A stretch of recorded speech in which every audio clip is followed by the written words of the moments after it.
Marriage equality in the United States might never have occurred had it not been for the efforts of Katherine Zappone and others leading the fight for marriage equality in Ireland. Born in Seattle in 1953, Katherine met her future wife, an Irish woman named Ann Louise, while the two were studying theology at Boston College in the 1980s. After being legally married in Canada in 2003, the couple then moved to Ireland, a deeply Catholic country where their marriage was not legally recognized. But then, as social activists, Katherine and Ann Louise began working to build support for same-sex marriage rights across the country. Their efforts led to the legalization of same-sex marriage in Ireland in 2015 by referendum, the first country ever to approve same-sex marriage by popular vote. Katherine's career as a social activist might have ended right there. But then, after stints in the Irish Houses of Parliament, she eventually became Ireland's Minister of Children and Youth Affairs, a post she held for 4 years. During her tenure in that position, Katherine dealt with one of that country's most notorious scandals, involving the discovery of a mass grave of children on the grounds of a mother and baby home run by the Catholic Church. In a remarkable moment, Katherine brought her concerns about this scandal directly to Pope Francis and helped to address a crisis that had roiled Ireland for decades. Recently, I sat down with Katherine to talk about her remarkable career as a social activist, as a same-sex marriage advocate, and as the first ever open married lesbian in Irish politics. She also talked with me about her new book, Love in an Age of Politics, a memoir of facing loss and finding hope. Part memoir and part love story, Love in the Age of Politics traces Katherine's meteoric rise in Irish political life, her efforts with her wife to secure marriage rights for same-sex couples, and the grief she had to navigate in public as a government official following Ann Louise's untimely death in 2017.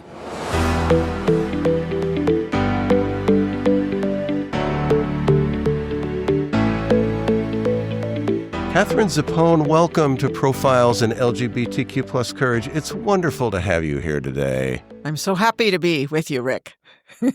Katherine, you come with a great many distinctions. You were the first open married lesbian in Irish politics. You're also a former Irish senator and member of the Irish cabinet. But what you're best known for, I think, is your work with your late wife, Ann Louise Gilligan, in helping to spearhead the legalization of same-sex marriage in Ireland in 2015. And that's a big part of the reason that you're in the U.S. right now, beginning a book tour in connection with your new book, Love in a Time of Politics, a memoir of facing loss and finding hope. So let's begin there. Why did you write this book, and why now? I wrote it, I think, Rick, largely to pay tribute to the great Irish woman that Ann Louise was, and the ways in which she influenced and supported me to be a different kind of politician in Ireland. I'm originally American, as I say, and only became Irish by falling in love with this beautiful Irish woman when I met her in Boston College in the early 90s.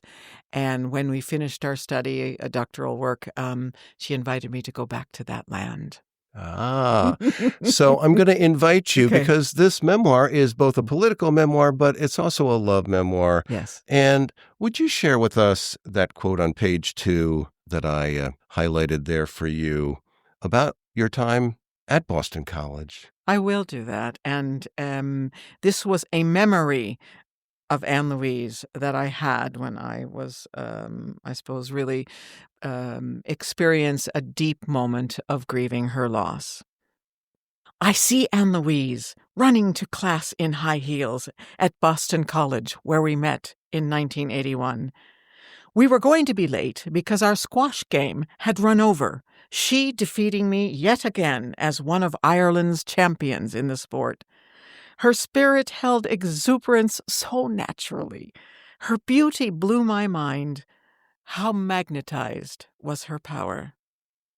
My life would never be the same. we would begin a life journey together, looking for social change based on love. So it sounds like it was love at first sight?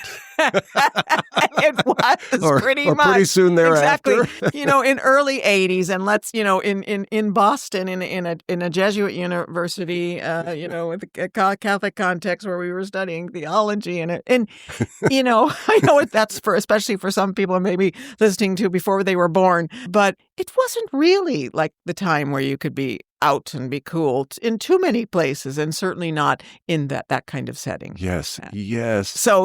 So it was love at first sight, but we had to keep a lot of that to ourselves until we started sharing it with close friends. So you had this courtship, and then you got married in Vancouver, right? Yes. In 2003. Yes. Talk a little bit about that. Okay.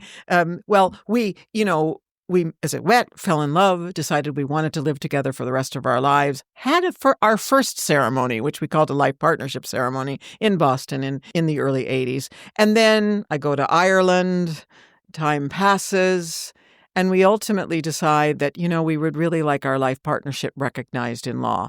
And things were starting to change in Europe.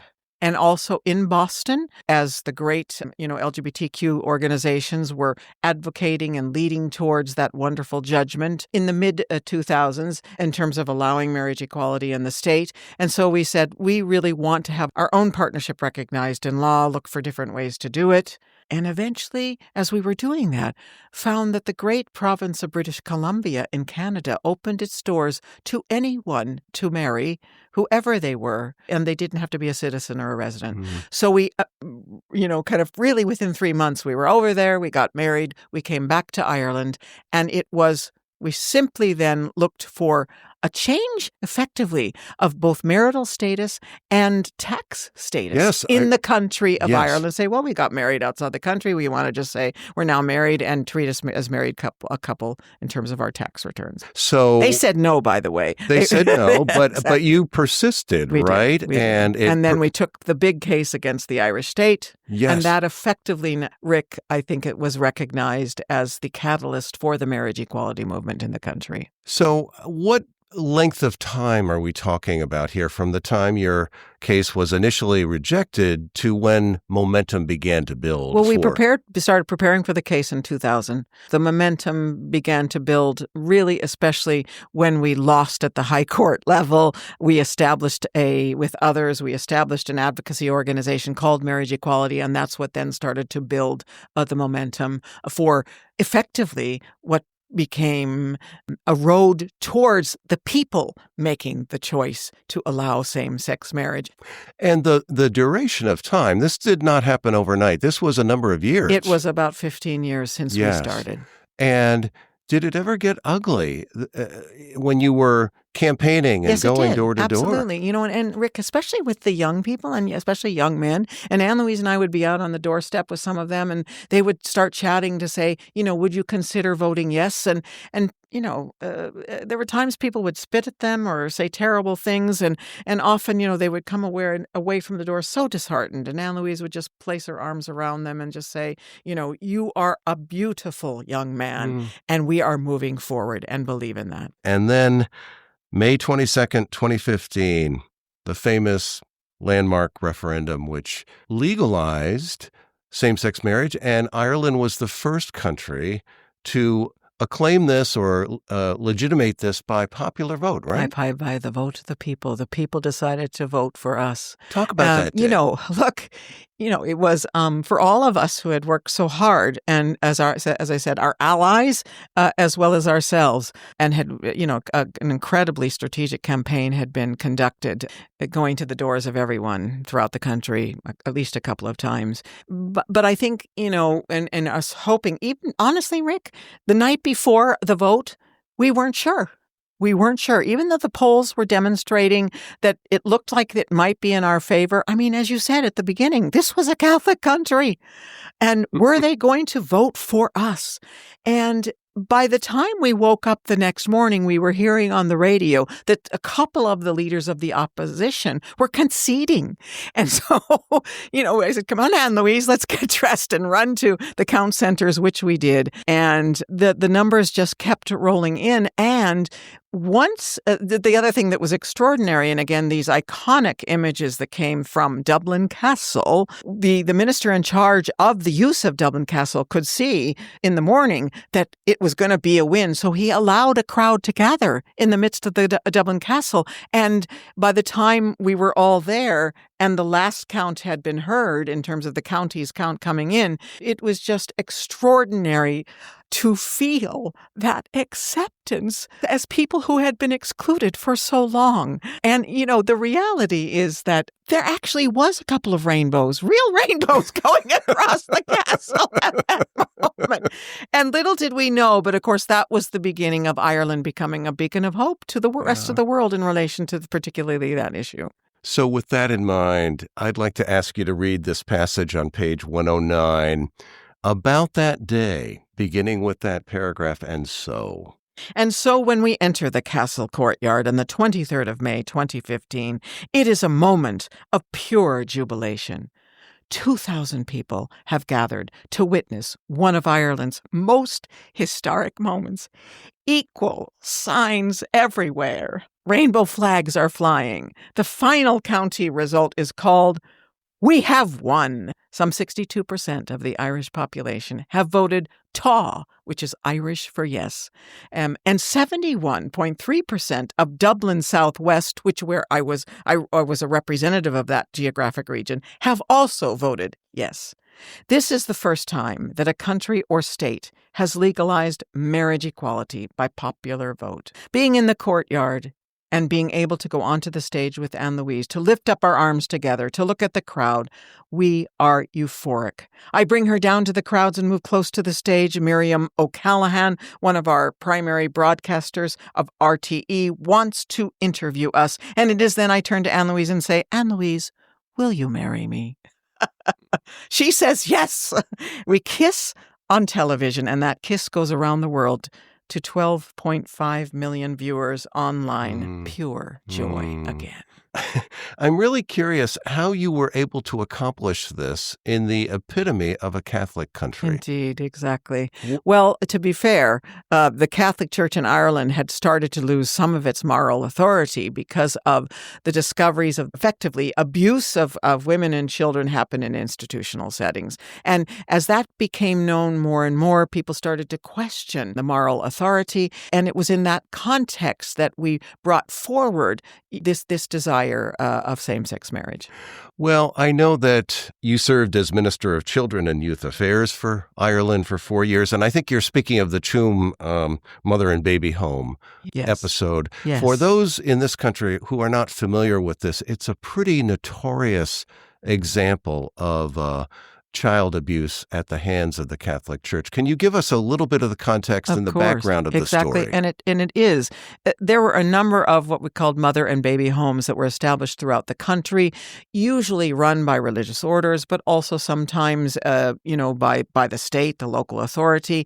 And effectively, if a woman became pregnant and wasn't married, often she found herself being brought to these homes to have her child, and then they experienced different types of abuse. Really, not necessarily physical, but they were put to doing slave labor, etc. Had their child in that context.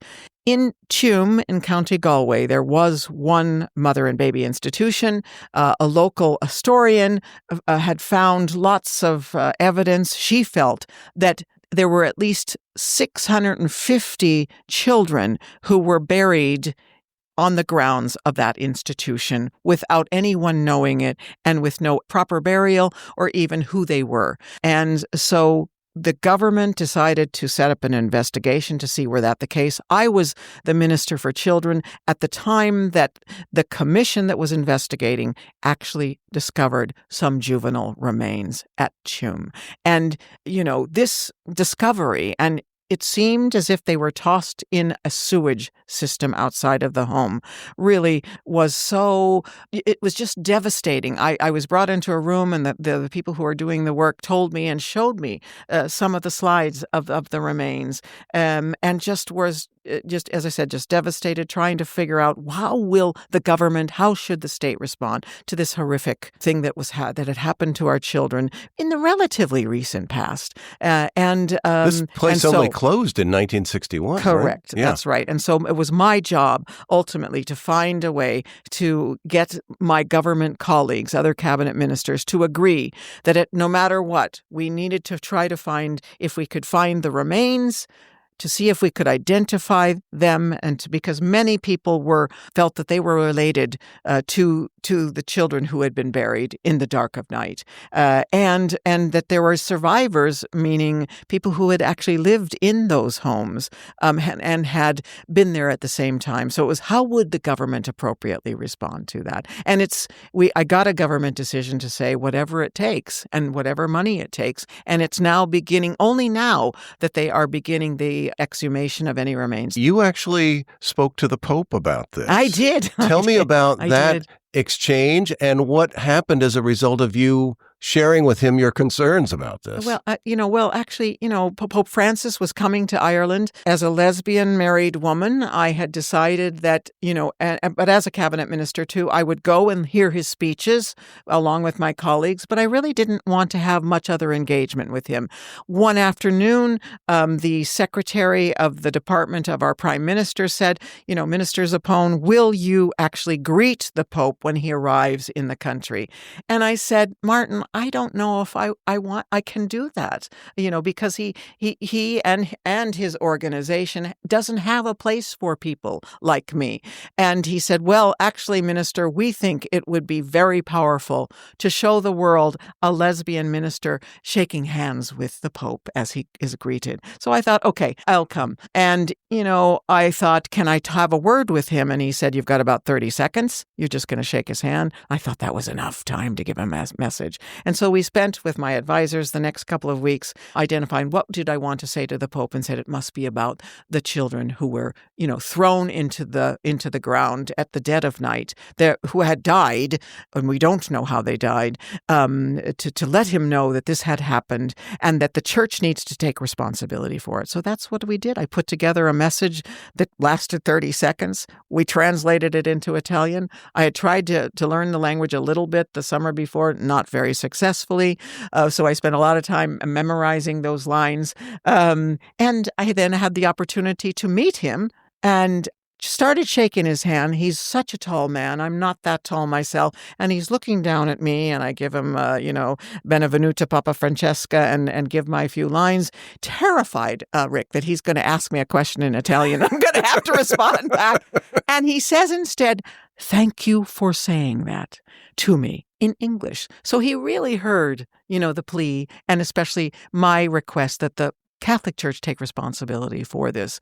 And, it could have ended at that, but it didn't. We all went off to the big Dublin Castle where he was giving his speech, and he had his script, and all of a sudden he looked up and he said, and the words of the Minister for Children are still echoing in my heart. He references the tomb issue. And I had given him a longer memo to say, this is what happened, and we want reparation from the church or from the religious orders.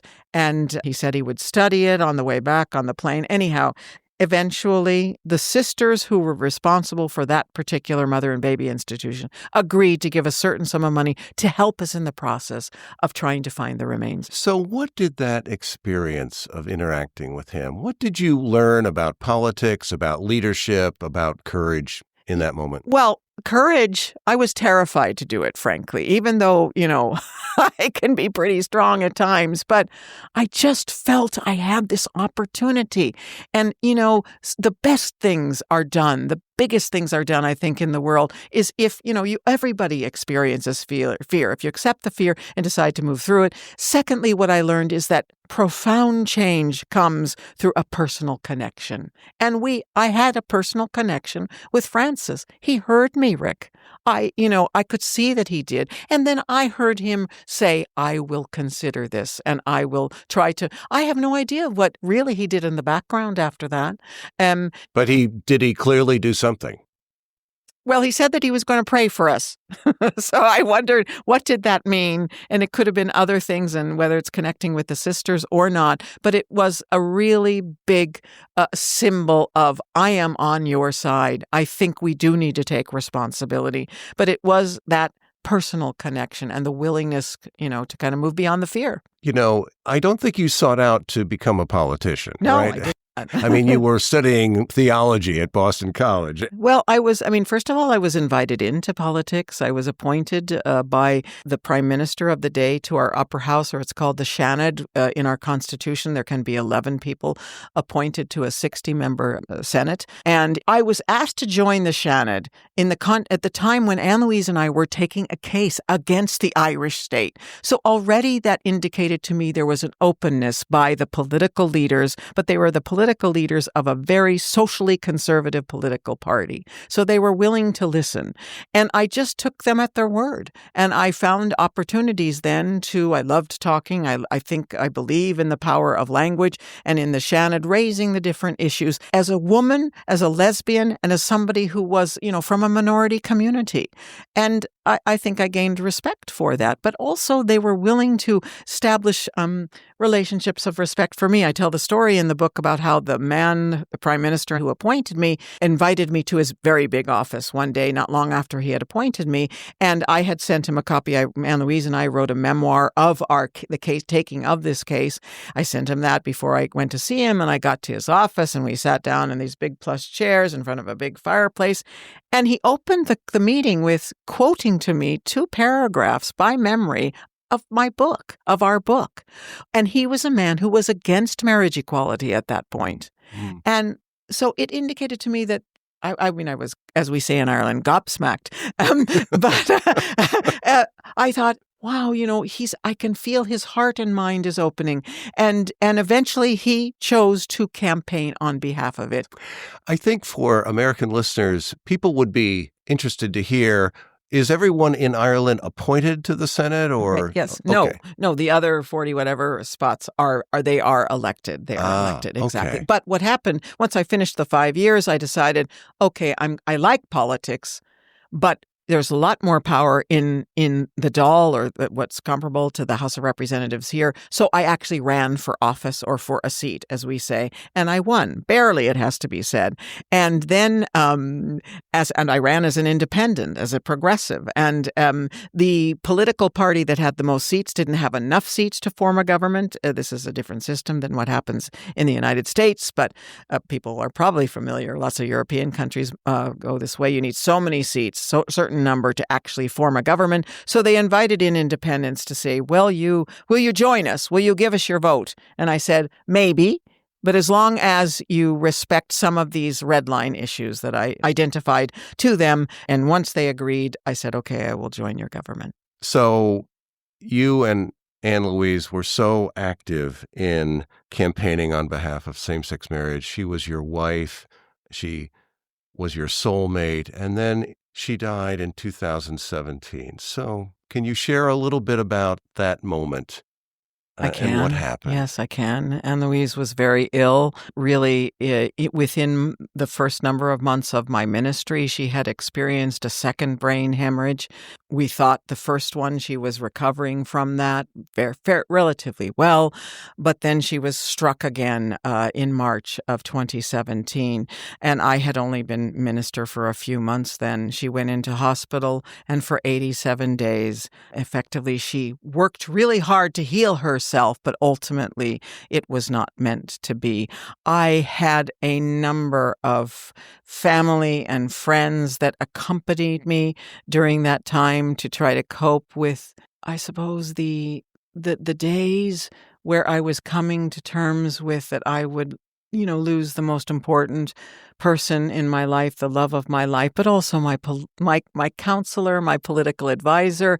She was the one who told me, what to wear when I would go in to do my special moments, or what. She just everything about our relationship. She helped me to be the independent, progressive, married lesbian in government.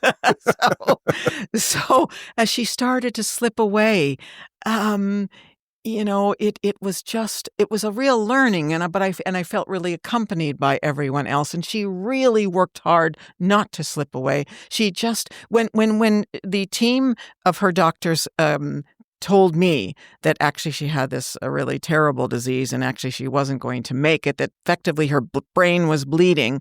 I said, well, when should we tell Ann Louise? They said, why not now? We went into her room after that. They told her. She sat up in her wheelchair because she was paralyzed on the left-hand side, and she said, okay, now, gentlemen, I'm tired now. I'd like to go back to my bed. She goes back to bed, and I sit over next to her, and she says, Katherine, did Joe, which was her primary consultant, did Joe just tell me that I am dying? And I said, yes, Ann Louise, he did. And then I asked her the question, Ann Louise, are you afraid of dying? And immediately she said, nope.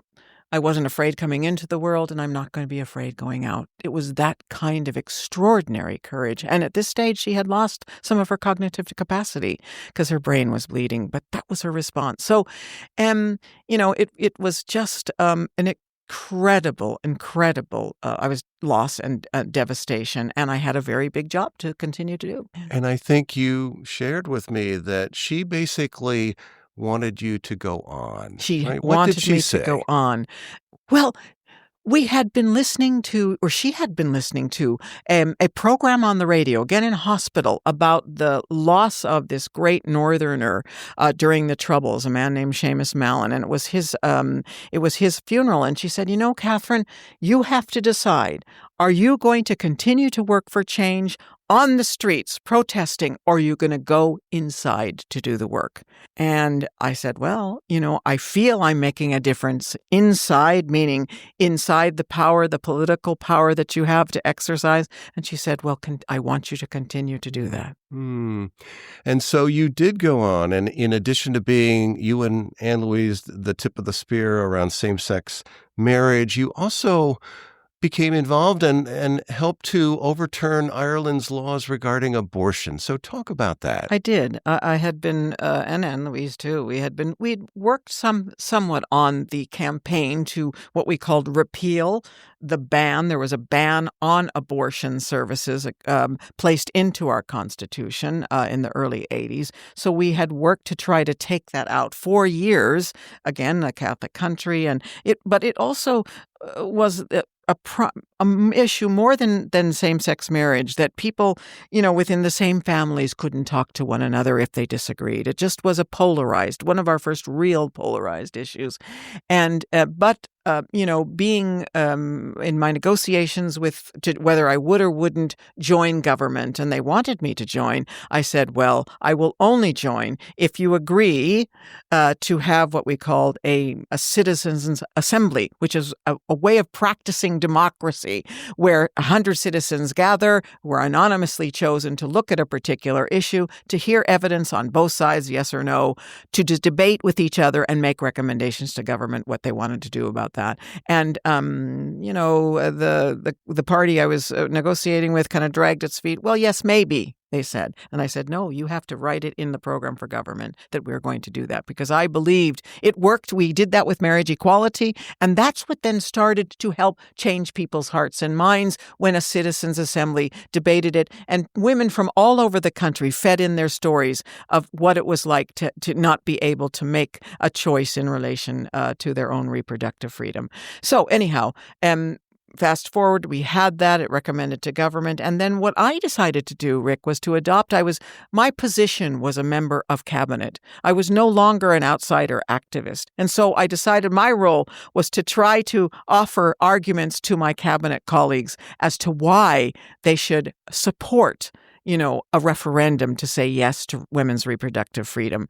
And that's what I did at the cabinet table a number of times. Most of these men, and there were a couple of other women, had been raised Catholic and had, I suppose really had thought about it up to a point, but not really as deeply as they could have. And so anyhow, that's the role I took, and I think it contributed to the work of all the women and men working on the outside to move towards that day. And so the law was overturned in it was 3 years later, 2018. 2018. After that. Yeah, and, exactly. A lot of people, Katherine, in this country now are saying that our politics are broken. And I want to ask you about that. But first, I want to ask you, based on your experience as an American who became Irish, what can our country learn from Ireland about democracy? Excellent question. I think the first thing I'd say is that there are a number of ways to practice democracy. And this vehicle that I've been describing as Citizens' Assembly was a prime example of, it's not a prime example of a different way of doing democracy. So, it is not enough to simply vote for your public representative. We must all, first of all, believe that we can make a difference, and that the question for us really, and again, as the great Jane Goodall said recently in her famous last words, that to believe that we can make a difference, and it's really simply up to us to decide what difference do we want to make. And so to believe in that, to take some responsibility, to bring people together around you and to talk and to listen. This is one of the difficulties in the country right now here, as it was in Ireland. You couldn't, if you knew people were against you, you couldn't even talk to them. We need to find ways to talk to each other again and ways of listening. And then ultimately, on the basis of that, make decisions, act, and move forward together.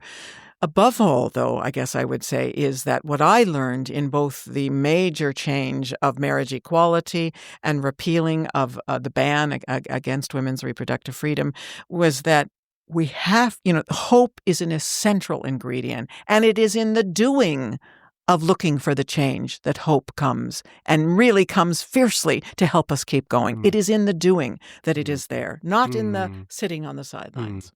So as a woman, I'm curious, what's your advice to women leaders, be they in politics or business or the arts? What's your advice as to how to persevere when at times it's tough? First of all, we have to just continue to find ways to believe in ourselves. Secondly, we need to come together as women and to support each other and to talk about what are the difficulties and the challenges.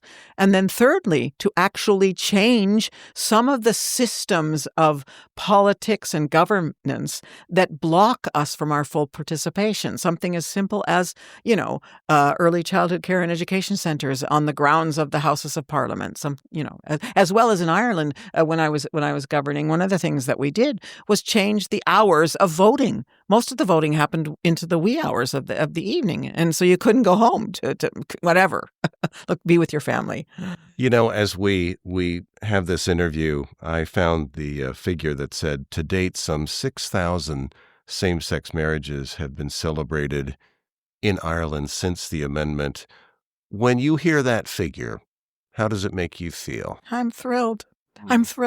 But it makes me feel, or it leads me to think about the young people, the young LGBTQ, especially, a lot of them identify as queer now, meaning like I want to find out who I am, but I know that I am different, and that they are freer to take that journey. And that's something that Ann Louise and I always wanted from the moment we were doing it for ourselves, but we always wanted to do it for the young people. That's what I think about them. And we're living again in these really fraught times right now. What is your advice to your fellow Americans to combat the toxic partisanship?